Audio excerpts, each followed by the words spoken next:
So the final process I want to talk about on generating some of these Greeblenurnie items for our element here is using Shadowbox. So to start off, I just have my model loaded in. We've actually gone through with some of the trim and clip brushes to kind of find some more of the shapes. Then we've used some of the transposed lines and masking to pull out some of these additional forms across the surface of the helmet. So I want to go through and generate a little bit more of these kind of greeble elements on the model here, so these little wire holders right here. And the process we're going to go to do that is we're going to use Shadowbox. So to get Shadowbox to work, the first thing we're going to do is make sure we have our model selected. We're going to open up this subtool palette, and then I'm just going to scroll all the way down the bottom, and then I'm going to click this append button here and append in a polymesh 3D object. So you can see now I have this kind of star shape in my model here. I can come through and just kind of move this out just to be out of the actual geometry there. And I'm just going to isolate it by just clicking on the eyeball icon to make sure it's the only thing visible on my canvas. Now, to get Shadowbox to work, I need to come now to the Geometry tab, and there's a sub-palette here called Shadowbox. In this palette here, you'll notice I have a button that's just labeled Shadowbox. Then there's a resolution slider and a polish slider. These options right here are very similar to the same options that are located in your Dynamesh tab. So we had a blur and polish option in Dynamesh along with a resolution, and Shadowbox has the similar kind of items.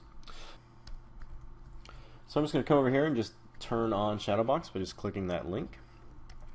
And as you'll notice that the polymesh 3D star object has now been distorted a little bit, and it's also being surrounded by these three planes that have masking information on them, or shadows. So if I come and just kind of position the model in this front view like so, and then just hold control and clear my mask, you're going to see that star is going to disappear. Well, these planes are Shadowbox planes. So the basic premise or functionality is that if I draw a mask on one side of these planes, it's actually going to generate a piece of geometry from that mask. So this is very handy in creating extremely kind of complex shapes very fast inside of ZBrush, just using masking. So as you can see, as I can just come in and start masking and unmasking areas on the actual surface there, it's actually going to give me new geometry like so. Now you're not limited to, always doing your masking at an angle like this, so I can come, to a kind of weird kind of angle here and continue kind of sculpting on the side, even in perspective, and it's still going to update that model in the center. Now with this, you can generate, any type of masking you want, so you can use any of the masking brushes, so you can use lassos, any of the masking brushes that are located inside of ZBrush.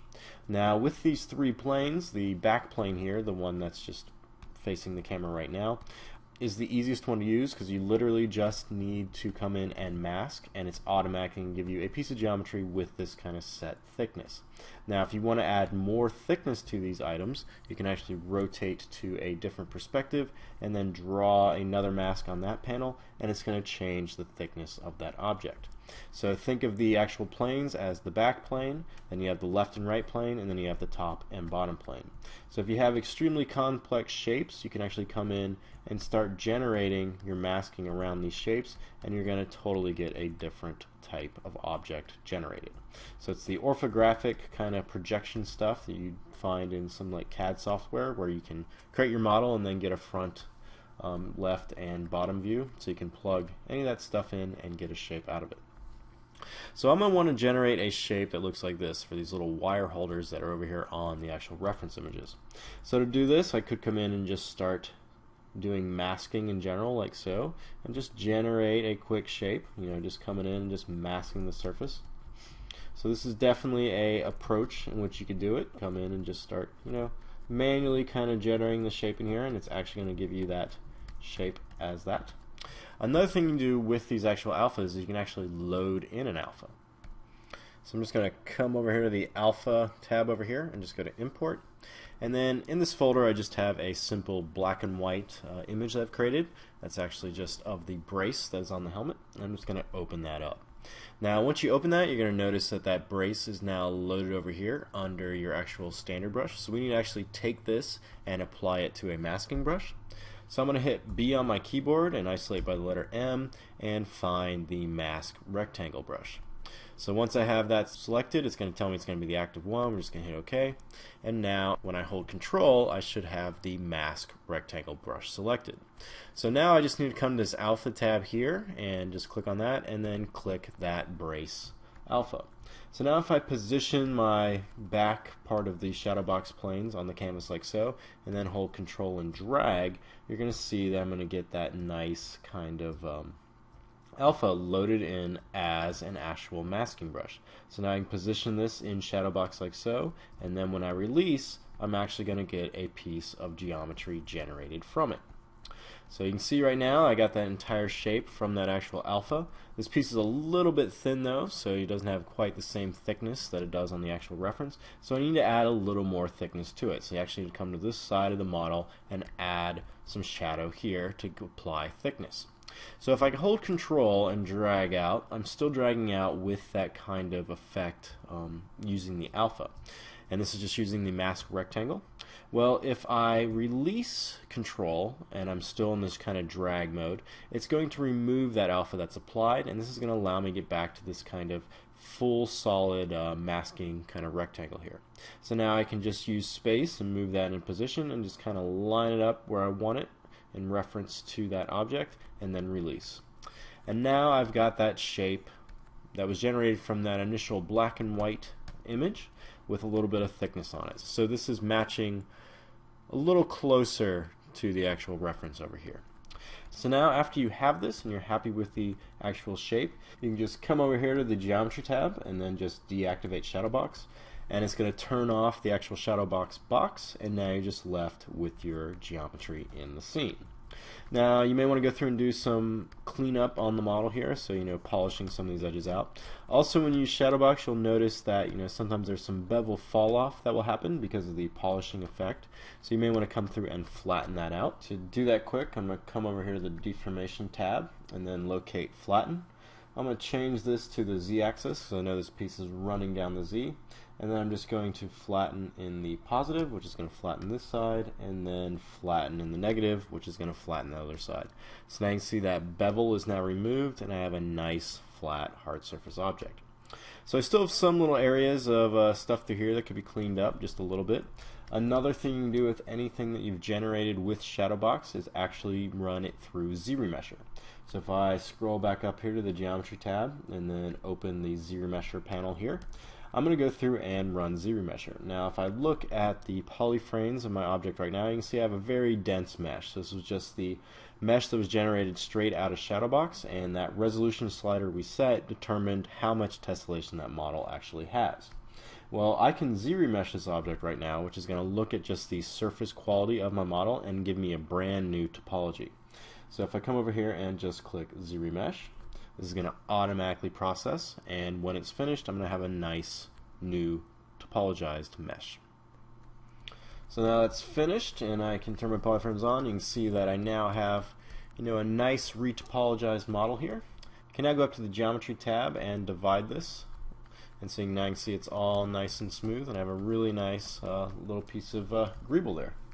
So I'm going to go back up the subtool and just turn everything on by just clicking that icon.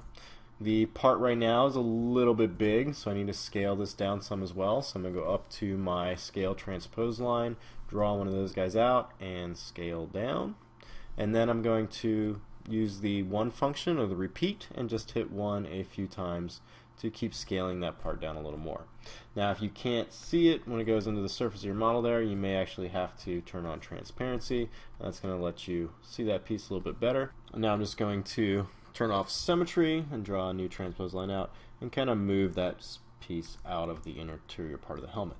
So I'm just use my transpose lines now and just kind of position this on the surface of the model in that location where it needs to go based on the reference we have in the concept over there.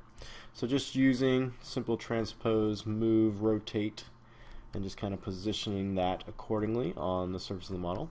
It's a little bit too big still, so I'm just going to scale that down just a tad bit. Just checking that size, and then just using move to kind of move it in position and doing a little more rotation on that part. Now after you have this part rough with the size and the placement you want, I'm going to come over to geometry now and now just do a delete lower because I want to be able to duplicate the shape. And now I'm going to switch back to move and draw a new line out and now use that clone function. And so we deleted our subdivisions so we could actually clone this part in the actual subtool. So if we hold Control and Shift and drag this middle circle here, we're going to be able to duplicate that part or clone it, and now we can just continue positioning this on our model. And once you have these kind of things duplicated all over, you can just keep duplicating as well with Control and Shift and just placing them where you want them to go. So just looking at the reference I have over here and then just kind of rotating these parts and positioning them, and just using the various transpose line techniques to get these things embedded into the surface some.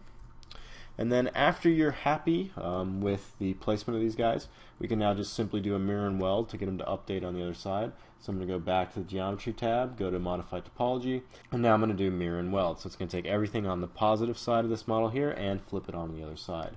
So just clicking that button is going to automate that, and there we go. So you can start to see how you can quickly populate, your entire model with these little bits and pieces that you can make really fast inside a Shadowbox. So that's the breakdown of Shadowbox to generate pieces, and we're going to continue on building a helmet.